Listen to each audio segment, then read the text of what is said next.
بسم اللہ الرحمن الرحیم۔ السلام علیکم۔ روایت ہے حضرت عبداللہ صنابحی رضی اللہ تعالیٰ عنہ سے، فرماتے ہیں فرمایا نبی پاک صلی اللہ تعالیٰ علیہ وآلہ وسلم نے کہ بندہ مومن جب وضو کرنے لگے کلی کرے تو خطائیں اس کے منہ سے نکل جاتی ہیں، اور جب ناک میں پانی لے تو خطائیں اس کے ناک سے بھی نکل جاتی ہیں، اور جب اپنا منہ دھوئے تو خطائیں اس کے چہرے سے نکل جاتی ہیں، حتیٰ کہ اس کی آنکھوں کی پلکوں کے نیچے سے نکلتی ہیں، اور جب اپنے ہاتھ دھوئے تو خطائیں ہاتھوں سے نکل جاتی ہیں، حتیٰ کہ ہاتھوں کے ناخنوں کے نیچے سے نکل جاتی ہیں، اور جب اپنے سر کا مسح کرے تو خطائیں اس کے سر سے نکل جاتی ہیں، حتیٰ کہ اس کے کانوں سے بھی نکل جاتی ہیں، پھر جب پاؤں دھوئے تو خطائیں اس کے پاؤں سے بھی نکل جاتی ہیں، حتیٰ کہ پاؤں کے ناخنوں کے نیچے سے نکل جاتی ہیں، پھر اس کا مسجد کی طرف جانا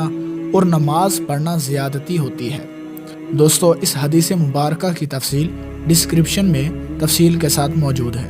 روایت ہے حضرت ابو ہریرہ رضی اللہ تعالیٰ عنہ سے، فرماتے ہیں کہ رسول پاک صلی اللہ تعالیٰ علیہ وآلہ وسلم قبرستان تشریف لے گئے تو فرمایا، اے مومن قوم کی جماعت، تم پر سلام ہو، انشاءاللہ ہم بھی تم سے ملنے والے ہیں، مجھے یہ تمنا ہے کہ اپنے بھائیوں کو دیکھتا۔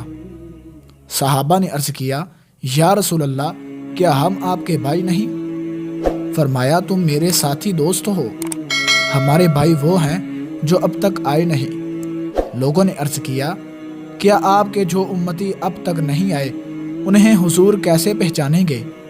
فرمایا، بتاؤ تو، اگر کسی شخص کے گھوڑے 5 کلیان ہوں اور وہ نہایت سیاہ گھوڑوں میں مخلوط ہو گئے، کیا یہ اپنے گھوڑے نہ پہچان لیں گے؟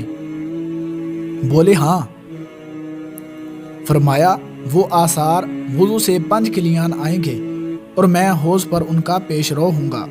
روایت ہے حضرت ابو درداء رضی اللہ تعالیٰ عنہ سے، فرماتے ہیں فرمایا نبی پاک صلی اللہ تعالیٰ علیہ وآلہ وسلم نے کہ میں پہلا وہ ہوں جسے قیامت کے دن سب سے پہلے سجدے کی اجازت ملے گی، اور میں ہی پہلا وہ ہوں جسے سر اٹھانے کی اجازت ملے گی، تو اپنے سامنے بھیڑ دیکھوں گا تو تمام امتوں میں سے اپنی امت کو پہچان لوں گا، اور میرے پیچھے بھی اسی طرح، میرے داہنے بھی اسی طرح، اور میرے بائیں بھی اسی طرح ہوں گے۔ تب ایک شخص نے عرض کیا، یا رسول اللہ، آپ نوح علیہ السلام سے اپنی امت تک کی اتنی امتوں میں اپنی امت کو کیسے پہچانیں گے؟ فرمایا، وہ آثار وضو سے 5 کلیان ہوں گے، ان کے سوا اور کوئی ایسا نہ ہوگا، اور انہیں یوں پہچانوں گا کہ ان کی کتابیں ان کے داہنے ہاتھ میں ہوں گی، اور ایسے پہچانوں گا کہ ان کے بچے ان کے آگے دوڑتے ہوں گے۔ دوستو، اللہ تبارک و تعالیٰ سے دعا ہے کہ اللہ رب العزت ہمیں ان حدیث پر عمل کرنے کی توفیق عطا فرمائے۔ ملتے ہیں کسی اگلی ویڈیو میں، تب تک کے لیے اللہ حافظ۔